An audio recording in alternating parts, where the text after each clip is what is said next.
यानंतर जत तालुक्यातली एक ब्रेकिंग बातमी येते। जत तालुक्यातल्या मोटेवाडी इथं भिंत कोसळून 6 भाविकांचा मृत्यू झालेला आहे। वादळी वाऱ्यामुळे चिरा विटांची भिंत अंगावर कोसळून 6 भाविक ठार झालेले आहेत, तर 10 जण जखमी झालेले आहेत। मोठेगाव इथं मरगुबाई देवीच्या धार्मिक कार्यक्रमानिमित्त भाविक हजर होते। मोठ्या संख्येने भाविक होते।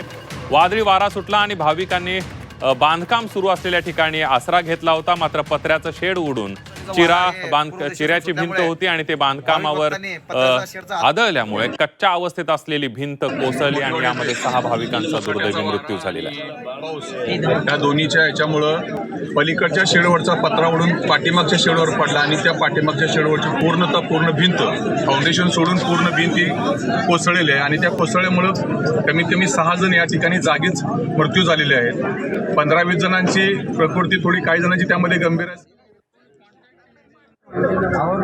चिऱ्याची भिंत बांधलेली होती आणि ही सांगलीमध्ये भिंत कोसळून 6 जणांचा मृत्यू झालेला आहे। थेट जाऊयात, आपले प्रतिनिधी सरफराज सनदी आपल्या सोबत आहेत। सरफराज,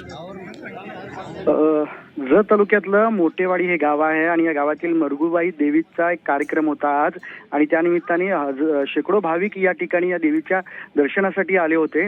दरम्यान सायंकाळी 5 वाजण्याच्या सुमारास प्रचंड असा वादळी वारा सुटला, ज्यामुळे या ठिकाणी आसरा घेण्यासाठी जवळच असणाऱ्या एका बांधकामाच्या ठिकाणी भाविक जे आहेत ते पोहोचले होते।